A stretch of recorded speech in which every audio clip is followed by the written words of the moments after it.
बिस्मिल्लाहिर्रहमानिर्रहीम। दोस्तों, अदालत के बाहर बाबरी मस्जिद के तस्वीर के सिलसिले में सुप्रीम कोर्ट में हियरिंग चल रही है। ये हियरिंग आज भी चली और उसी तफसीलात मैं आपके सामने पेश करने जा रहा हूं।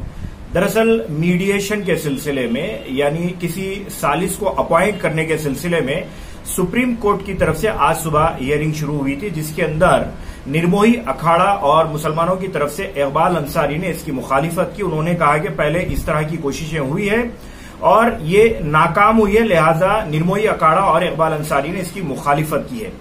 इसके साथ साथ आज सुप्रीम कोर्ट में मीडिएटर के तकर्रुर और मुकम्मल दस्तावेजात के वेरिफिकेशन के लिए 8 हफ्ते का वक्त दिया गया। आपको मैं ये बात याद दिला दूं कि 2010 में इलाहाबाद हाईकोर्ट की तरफ से एक जजमेंट आया था। उस जजमेंट के मुताबिक ये तय किया गया था कि इस जमीन को 3 हिस्से में तकसीम कर दिया जाए। एक रामलला को दे दिया जाए, दूसरा निर्मोही अखाड़े को दे दिया जाए और तीसरा मुसलमानों को दे दिया जाए।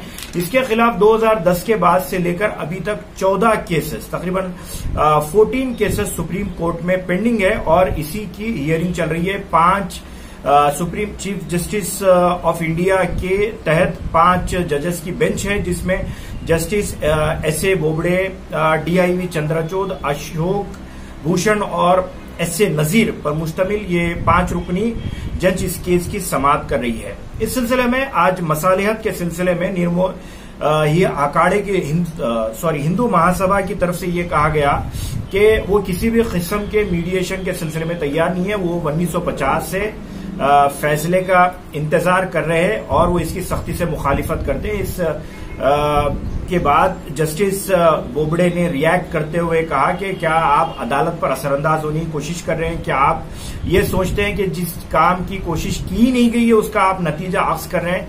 लिहाजा ये तमाम तर चीजों की इजाजत नहीं दी जा सकती। और मजीद इजाफा जस्टिस साहब ने ये कहा कि ये कोई 1500 गज जमीन का लिटिगेशन नहीं है, ये 2 पार्टियों का लिटिगेशन नहीं है, बल्कि ये 2 कम्युनिटीज का लिटिगेशन है। मजीद उन्होंने ये कहा कि ये कोई बादशाह की तरफ से या मंदिर थी, मस्जिद थी, माजी में जो हुआ वो हमारे लिए उतना इम्पोर्टेंट नहीं है जितना आज की तारीख में इस मसले को हल करना हमारे लिए अहमियत रखता है। और उन्होंने इस बात का इजाफा फरमाया कि एक मीडिएटर नहीं बल्कि पैनल ऑफ मीडिएटर्स का इसमें इजाफा होना चाहिए। इसके साथ जस्टिस जीवाई चंद्रचूड़ ने भी मुस्लिम कम्युनिटी की तरफ से राजीव धवन इस केस की नुमाइंदगी कर रहे हैं मुस्लिम कम्युनिटी की तरफ से। उन्होंने कहा कि वो मीडिएशन के लिए तैयार है और सेंटिमेंट्स की बात ना की जाए। अगर सेंटिमेंट्स की बात की जाए तो उन्होंने वहां इस मौके पर साबरमला की मिसाल दी कि सेंटिमेंट्स ऐसे मामलात में काम में नहीं आते हैं, बल्कि सेंटिमेंट के बजाय जो हकायक है वो हकायक पर फैसला होना चाहिए। ये थी आज सुप्रीम कोर्ट में जो बाबरी मस्जिद से मुताल्लिक जो कार्रवाई चल रही थी। मजीद और जैसे इतला आएगी इंशाअल्लाह ताला आपके रूबरू पेश की जाएगी। बनाइए लजीज मज़ेदार निहारी अपने घर। जी हाँ, होटल की तरह मज़ेदार निहारी का मसाला पोटली मसाला।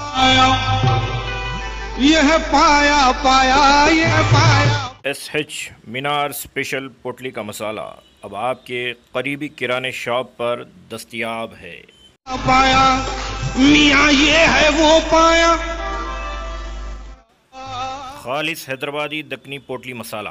जी हाँ, खुरमा पाया हलीम हो के निहारी इस्तेमाल कीजिए। होटल का मज़ा अब आपके हाथ। तफसीलात के लिए रब्त पैदा करें 9052597377 और एक नंबर नोट करें 6301703772।